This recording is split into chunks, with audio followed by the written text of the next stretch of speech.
Hey guys, welcome back to Everlasting Summer Part 13. We just ate a poison apple. Let's see, we read that. But it's too late to think about that. It was time to go for dinner.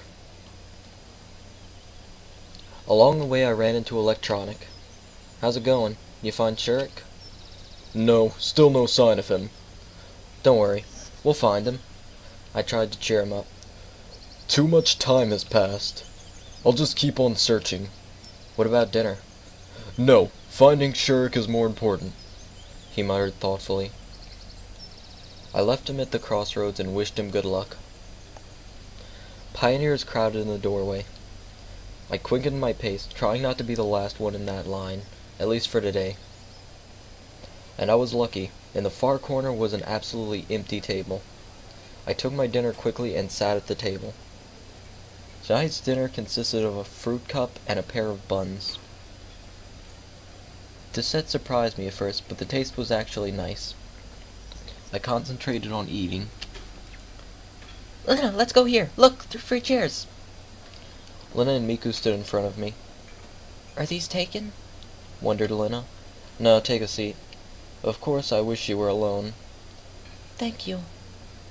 As soon as Lena said that, Genda jumped out from behind her back. I'll sit here. There are no places left, she said, putting her tray on the table and sitting down, not even waiting for my answer. Sure, make yourself at home, I muttered sorrowfully. What? Nothing.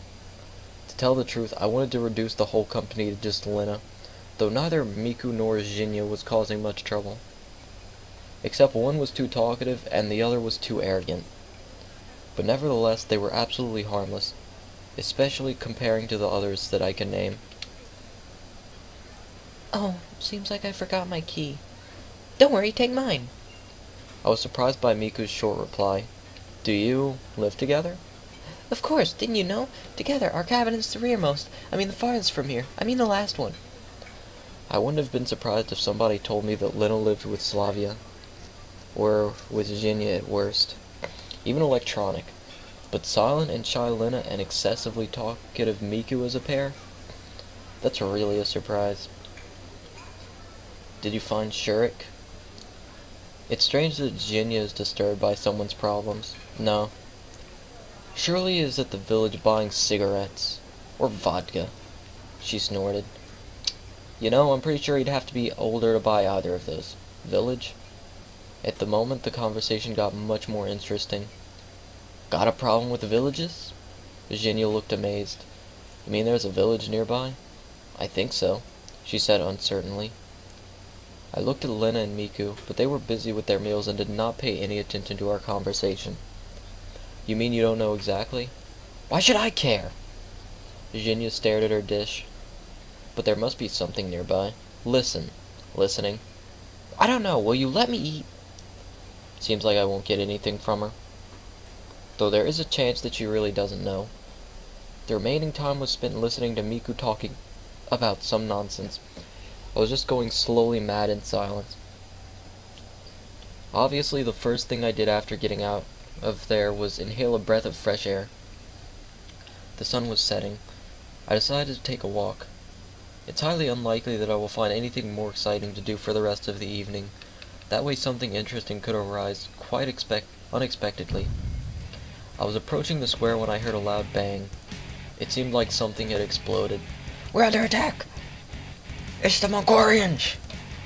I was paralyzed. I'm in a hostile environment, not knowing the rules and laws of the place. It would be better for me to run, but at the same time I was curious. Probably I would have just kept standing there, but somebody grabbed my hand. It was Olga. Why are you standing here? Let's go and see what happened. Can't you ever manage without me? I begged her pitifully. It shouldn't be anything serious, I hope. When we came to the square, there was already a crowd of pioneers. Olga vigorously pushed through the crowd and approached the crime scene. Obviously, someone had tried to blow up Genda, but the attacker failed. The monument was still standing upright. There were only dim ash traces on the pedestal. Well, who did this? She looked over the crowd of pioneers. Surely it wasn't done by an organized terrorist organization. These guys all came here just to look at what happened. I noticed Yulan and Alyssa in the crowd, and it looks like our camp leader noticed them too. You two, come here. They approached reluctantly. Why always me? If you think so. Show me your hands, Genda. What's wrong with them? I looked closer and saw that they were smeared with black. Now it's clear. What did you make the bomb with? The junior terrorist seemed to hesitate over whether or not to confess, but then blurted out proudly. Activated carbon, salt pepper, and sulfur. Wait a minute. Carbon. Carbon that she stole from the first aid kit. Why exactly the monument? What did this honored man ever do to you? The fighter for the rights of... I could hardly imagine how long she would have kept on scolding Alyssa if Electronic hadn't popped out at that very moment, shouting, I found it! I found it! Everyone turned towards him. He held the boot in his hand. Here! Electronic boastfully shook his head. It's Shurik's boot! These boots were made for Shurik.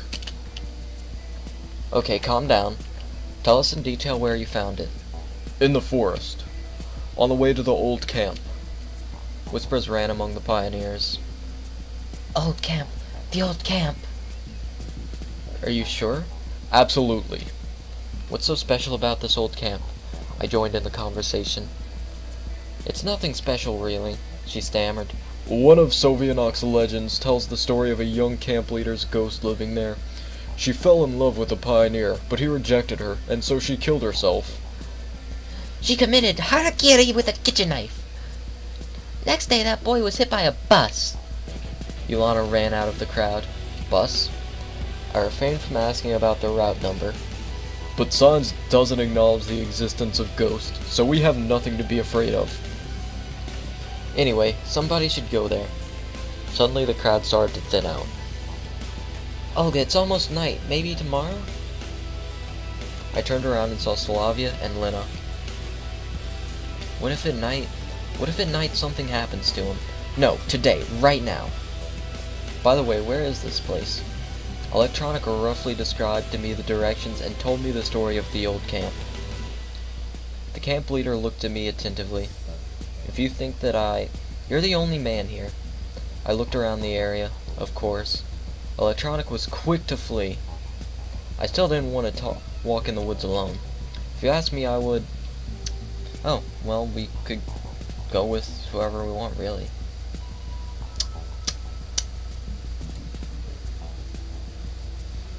Count me in! I looked at Yulana, astonished. Her thirst for adventure seemed to have no limits. Look, night, ghost, and old camp, it's great.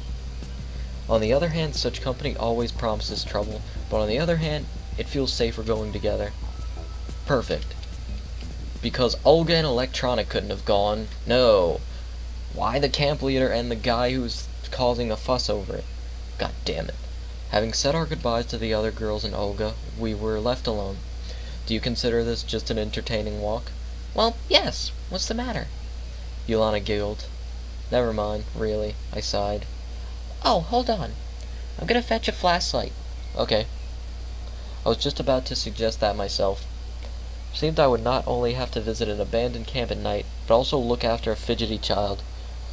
Well, since it's Yulana, I should be twice as cautious. Electronic had told us the old building was built right after the war. It looked like a kindergarten, or like a barracks, I expected, and definitely could hold less pioneers than today's camp. It had been abandoned for 20 years. Yulana skipped forward as if everything was just a game to her. I was ill at ease. Actually, that was normal for a person in my situation. In the night forest with scary animals and birds eager to swoop down on you. The moon and this whole other world I had come into not too long ago. The birds! They swoop! Run away! No, birds, stop swooping! I might be better off all alone, without needing to look after Yulana, who was running in front of me. How hasn't she tripped over something yet? Listen, be careful. Or what? She turned around so quickly that I shivered. Nothing. You may hurt yourself. Are you worried about me? Of course I am. I mean, that's normal in such a situation. Yulana pouted. Listen.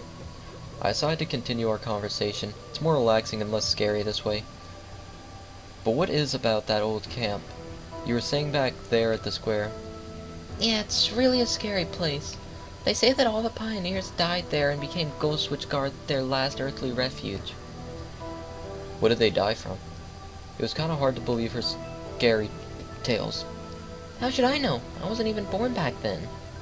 But you say it so confidently. I got information from a reliable source. And where would that be from? From Alyssa? Not gonna tell you.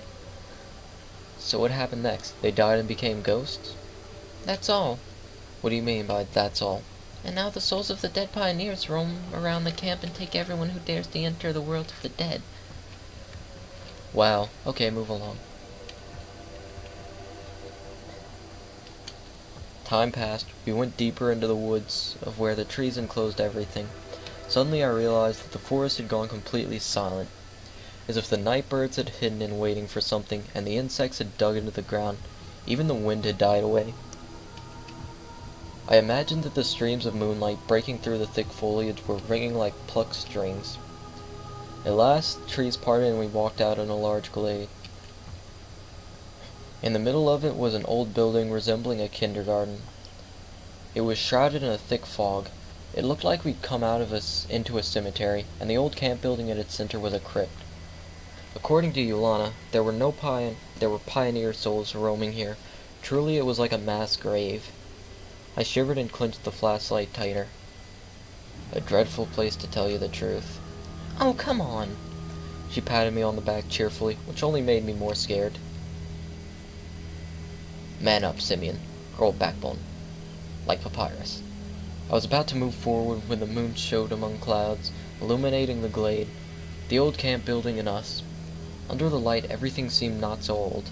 The crumbling brickwork, rusty slide and merry-go-round, the few panes of glass that miraculously remained in some of the windows, they all became more vivid. I started to imagine that unknown monsters came out to the glade from the forest, a place of eternal darkness where even the moon can't reign. I hope that they fear the light, like vampires. Though maybe they could turn into maybe they could turn into giant wolves at full moons, like werewolves. Why have you stopped? I'm thinking, About what?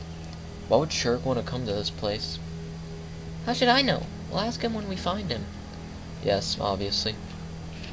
I mumbled and followed Yulana. She walked more carefully now, looking under her feet, stopping occasionally, and even looking back several times. That's natural. In some places the grass reached her chest height, and nobody knew what could be on the ground. Scrap metal, stones, shattered glass. We finally reached the door. Yulana stopped and said, Well, here we are. as if you'd won a race. This isn't a game. You're What?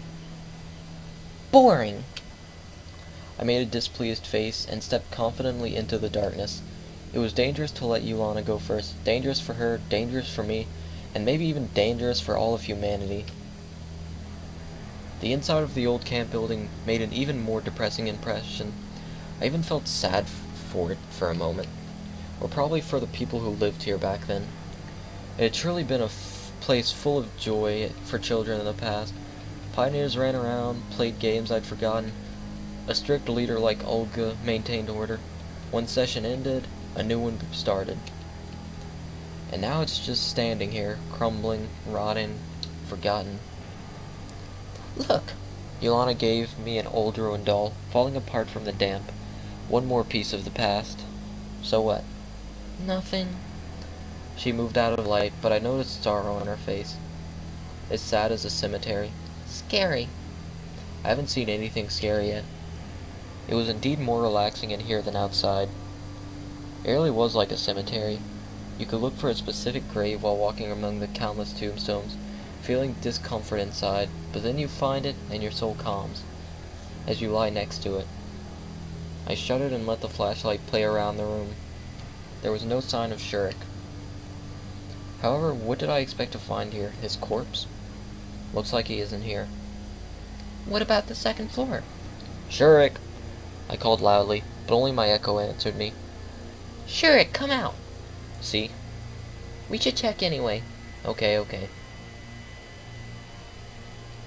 There were no signs of life on the second floor either. I sat on the stairs and hung my head, feeling doomed. Where to next? We can't walk around the whole forest, and I'm already sleepy. Why do you whine so much? Yulana was irritated. Whining and whining, just like a kid. Oh, am I wrong? Right or wrong, what's the difference? If we are looking for Shurk, we must find him. But how? I begged. I don't know, somehow. Yulana looked like a strict teacher and myself like a careless schoolboy. But shouldn't it be the other way around? Look! I turned the light in the direction she pointed and noticed a trapdoor in the corner, surrounded by garbage. It looked like it had been opened not too long ago. He must be down there for sure. Yulana rushed to the hatch and made a great effort to open it. Why would he go down there? It was probably, I don't know, some villagers? Is there a village nearby? I don't know. Yulana replied, breathing heavily. She hadn't managed to open the trapdoor. I started thinking. There was surely a possibility that Shurk might be there. I didn't know much about the world after all. Actually, I knew nothing. Why should the local residents act according to my logic? Could it be that he tried to escape down here, running away from wolves? Are there any wolves, though? Maybe owls. Okay, let's check it out. I strained my muscles and managed to open the trapdoor. It crashed loudly on the cracked wooden floor, and at the same moment, Yulana leaned over the hatchway, lighting up the basement with a flashlight. It's some sort of tunnel. A tunnel? I pulled her back by the scruff of the neck to look in there myself. Hey! Curiosity killed the cat. There was indeed a long tunnel running into the darkness. It looked like a dungeon from a computer game. There wasn't any danger at first sight. No waist-deep water, no rats, no zombies. Okay, let's climb down and take a look, but be careful. Roger that. Yulana beamed. It was really dark down there. The flashlight did little to help. It dimly illuminated concrete walls, lamps hanging from the ceiling, entangled in wires, and garbage abundantly covering the floor. We slowly moved forward. I held Yulana's hand, fearing she would run ahead of me. Probably I was a bit worried about myself too, not wanting to be alone in this thick darkness. Maybe we should go back. Sure, it couldn't have gone so far. What if he had a flashlight? Well, even with a flashlight, what would he be doing here? I don't know. Aren't you interested in what lies ahead? Not a bit. I'm more interested in... I didn't finish the sentence. A massive metal door suddenly appeared before us, as if from thin air. I instantly noticed a biohazard sign. A bomb shelter? I realized. Probably. Have you heard anything about it?